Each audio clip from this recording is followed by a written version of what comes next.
శ్రీకాకుళం నగరంలోని కలుషిత నీరు తాగినందుకు 4 నిండు ప్రాణాలు గాలిలో కలిసిపోయిన పరిస్థితి నెలకొంది. ఈ నేపథ్యంలో శ్రీకాకుళం నగరంలోని అనేక ప్రాంతాలు ఇప్పుడు డయేరియా భయభ్రాంతులకు గురవుతున్నారు. ప్రస్తుతం అయితే డయేరియా వచ్చి మృతి చెందిన లక్ష్మణ్ రావు అనే ఈ ఇంటి వద్ద ఉన్నాను. వాళ్ళ కుటుంబ సభ్యులు కూడా ఇక్కడ ఉన్నారు. వారితో మాట్లాడే ప్రయత్నం చేద్దాం. చెప్పండి అమ్మా, ఎప్పుడు డయేరియా వ్యాధి మీ హస్బెండ్కి వచ్చింది? తర్వాత ఏం చేశారు? శనివారము రాత్రి 7 గంటలకు బాబు అంటే నాకు కొంచెం వాంతులు విరేచనలు అయ్యేవి అని అంటే డాక్టర్ పిల్లలు అవసరం లేదంట. అవసరం లేదన్నప్పుడు పడుకుంటాను చెడు పడుకున్నారు. ఇక నా వాంతులు విరేచనలు మరి ఆగలేదు. ఆగకపోతే డాక్టర్ పిలిచాను. నేను అర్థానికంటే మరి నేను తీసుకొని నేను వెళ్ళలేను కదా, నేను పిల్లలు దూరంగా ఉన్నారు, ఒక్కదాను ఆ మగోడికి నీరు తీసుకెళ్తాను. డాక్టర్ ఫోన్ చేస్తే వచ్చారు. వచ్చిన తర్వాత అమ్మ పర్వాలేదు అని 2 ఇంజక్షన్లు వేశారు, 2 ట్యాబ్లెట్లు వేశారు. వేసిన తర్వాత టిఫిన్ తేవాలంటే నాకు మరి కడుపులో నొప్పులు వేసిపోతుంది, ఏటి తినబుద్ధి లేదు, వాంతులు అయిపోతాను అని అన్నారు. అంతవరకు 2 ఇడ్లీ తెస్తాను, ట్యాబ్లెట్ వేయాలని 2 ఇడ్లీ తెచ్చాను, పంచదార వేసి పెట్టాను. పెట్టిన తర్వాత నేను పడుకుంటాను అన్నాడు. పడుకున్నాడు. పడుకున్న తర్వాత వచ్చామే, సరే అలా పడుకున్నాడు కాదని అంటే ఇంకా మళ్ళీ 7 తింటామనంటే 7 తిన్నాను. తినేసిన తర్వాత ఆ ఆదివారం అంతా అలాగా కొంచెం బాగుంది. ఒక ఇంజక్షన్లు వేయడం వల్ల బాగుంది కదని అంటడికి సరే ఆ రాత్రి ఏంటైంది మళ్ళీ వాంతులు విరేచన అయితే మరి తినమంటే కొంచెం గెంజి కలిపేసి ఇమ్మన్నారన్నమాట. ఒకరు గెంజి కలిపేసి ఇచ్చాను. ఇవ్వడం ఇక ఏ టైం మరి నా గెంజి కలిపేసి ఇవ్వడం బుడుక్కుని వాంతులు అయిపోయి విరేచనలు అయిపోయి ఇక నాకు ఈలాగా అయిపోతుంది, నా కడుపులో అంత నొప్పిలాగా ఉందనేసి సరే సోమవారం తెల్లేసరికి ఒక 5 గంటల ప్యాన్ తెలిసి ఇలా పట్టుకొని నాకేదో అయిపోయింది అనేసి ప్యాను నా కళ్ళ ముందే వదిలేసాడు. ప్యాను డయేరియా వచ్చిన వాళ్ళకి హాస్పిటల్లో తీసుకువెళ్తారన్నారు.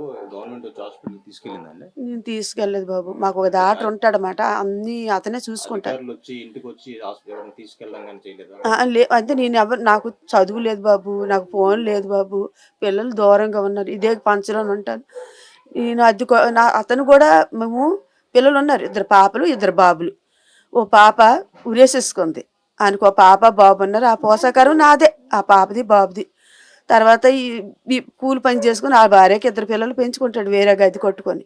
పెద్ద పాప ఇంకొక ఊర్లో ఉంది. నాకు అందుబాటులో లేరు, చదువు లేదు, చెల్లలేదు. ఈ టైంకి ఏడు చేస్తే బ్యాలెన్స్ అయిపోయింది, చెల్లంది కానీ బ్యాలెన్స్ అయిపోయింది. ఎవరికి పిల్లలన్నా ఎవరింటికి వెళ్ళాలనేసి వెళ్ళలేకపోయాను. అప్పుడు ఇంకొక ఆవిడ ఇలా బాగాలేదంటే ఆరపు డాక్టర్ తెచ్చి, చాలా మంచి డాక్టర్లే తెచ్చి ఇంటికి అధికారులు ఎవరైనా వచ్చి మరి సహాయం చేయలేదమ్మా? లేదు బాబు, ఎవరు సాయం చేయలేదు.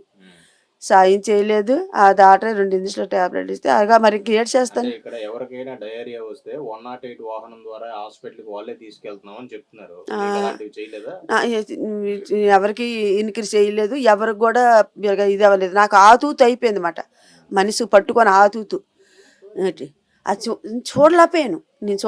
మనిషి అలాగా అటా చుట్లు ఇలా పిడుగులు పట్టుకొని సన్నగా ఉంటాడనమాట.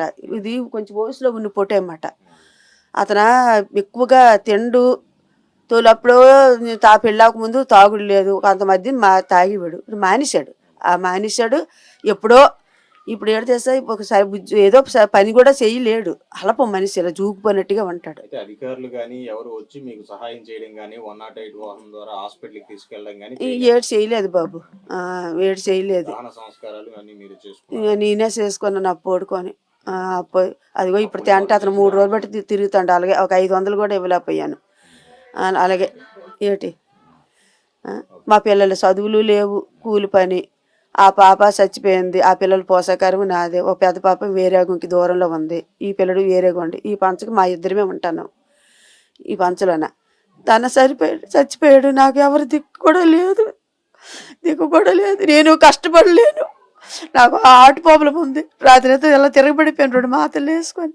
ఆవేశం ఒకటి ఉంది కానీ ఇతరులాగా నీకు నా ప్యానాలు వదులుకుంటే పర్వాలేదు. నేనేమైనా కొంచెం మూలపడిపోయానంటే నాకు ఎంత చేసేవాళ్ళు ఎవరు లేరు. నాకు అదే భయం వేస్తుంది. నేను అనకూడదు కానీ నాకు దగ్గర చెప్పిపోడు, నా పక్క నుండి పోడు. పిల్ల చచ్చిపోయింది, ఇతను చచ్చిపోయాడు. నా బతుకు అనకూడదు కానీ ఒంటరి బతుకులాగా అయిపోయింది. ఈ పిల్లడు చూస్తే దూరంగా ఉంటాడు, ఆ పిల్ల చూస్తే దూరంగా ఉంటుంది. ఓ పిల్లడు చూస్తే మచ్చకి ఇక్కడ ఏరవలు వెళ్ళిపోతాడు ఆ పిల్లడు.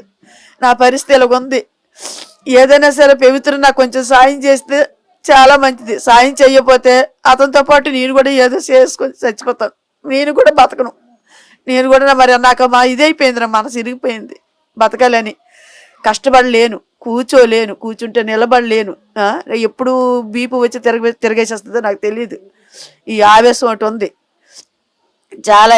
మనకు కొంచెం నాకు ఆరోగ్యం ఇదిలాగా ఉందన్నమాట. ఎక్కడ కష్టపడి ఎటు వెళ్ళలేను. ఆ పెబుతున్న సాయం చేస్తే సరే సరే. మాకెవరు చదువులు లేవు, ఉద్యోగాలు లేవు, కూలి పని చేసుకొని ఏదో గంజ నీలో తాగుతాను, ఇలాంటి కొంపలో ఉంటాను. అద్దెకు కూడా ఎక్కడైనా మంచి ఇల్లు తీసుకుందామన్నా అద్దె కట్టే పరిస్థితి మాకు లేదు. ఈ పిల్లడు అంటే ఈ పిల్లడు కూలితో ఆ ఇద్దరు పిల్లలకి భార్యకి పెంచుకోవాలంటే చాలా కష్టంగా ఉంటుంది ఈ పిల్లడికే. ఇక నన్నేటి పెడతాడు. ఆడపిల్ల ఇంటికి నేను వెళ్ళలేను, ఆడపిల్ల నాకు ఎట్టలేదు. ఏదో నేనుంటే తల్లిని కాబట్టి నేను చూడాలి. ఒక పిల్ల మంచిది అయితే ఆ పిల్ల ఉరేసేసుకుంది, దాని పిల్లలు బాధిస్తే నాదే అయిపోయింది.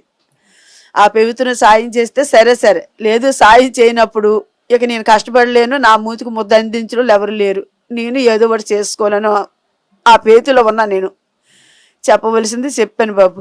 ఇక నా అనకూడదు కానీ ఇక నా దేవుడి దయ, ఈ పవిత్రం దయ అంతే. అబ్బాయితో కూడా మాట్లాడే ప్రయత్నం చేద్దాం. చెప్పండి, మీ నాన్నగారికి ఎప్పుడు డయేరియా వచ్చినట్టు మీకు తెలిసింది? శనివారం సాయంత్రం తెలిసింది. శనివారం సాయంత్రం తెలిస్తే మామూలుగా ఉంటూ నీరసం ఉందని ఇంటికి వచ్చారంట. ఇంటికి వస్తే మా అమ్మగారు వచ్చి ఎక్కడికి రండి కొద్దిగా నీరసం ఉందని చెప్పారు. చెప్తే ఆరేపడ్డ డాక్టర్ తీసుకెళ్ళి నన్ను చూపించారు. ఇండక్షన్ వేసేసారు. వేసిన తర్వాత వచ్చి కొద్దిగా పర్వాలేదు నీ భోజనం చేయాలంటే ఆ కొద్దిగా 2 ఇడ్లీ మేము తీసి పెట్టాం. ఆదివారం తెల్లవారకల్లా కొద్దిగా బాగుందని కొద్దిగా పర్లేదు అన్నాడు. అక్కడ కొద్దిగా లాగెట్టు తిరిగి ఈ ఆదివారం సాయంత్రం మామూలుగా అక్కడ నుండి కొద్దిగా తింటామంటే కొద్దిగా వాంతి విరిచి కొద్దిగా ట్యాబ్లెట్లు కొడతాను. అక్కడ నుండి సోమవారం తెల్లవారకల్లా ప్రాణం వదిలేశారండి. వాంతులు సాయంత్రం ఉదయం 5 గంటలకల్లా ప్రజలు వాంతులు విరేస్తారు. డాక్టర్స్ కానీ ఎవరైనా వచ్చి చూడడం కానీ లేకపోతే ఇక్కడ నుంచి అంబులెన్స్ ద్వారా వాళ్ళే అధికారులు వచ్చి తీసుకెళ్తారు? ఇంకా అప్పుడు రాలేదు సార్. ఏం చేయలేదు. అదేట్లేదు, రాలే. ప్రధానంగా అయితే దయనీయమైన పరిస్థితుల్లో వాళ్ళు జీవనం సాగిస్తున్నారు.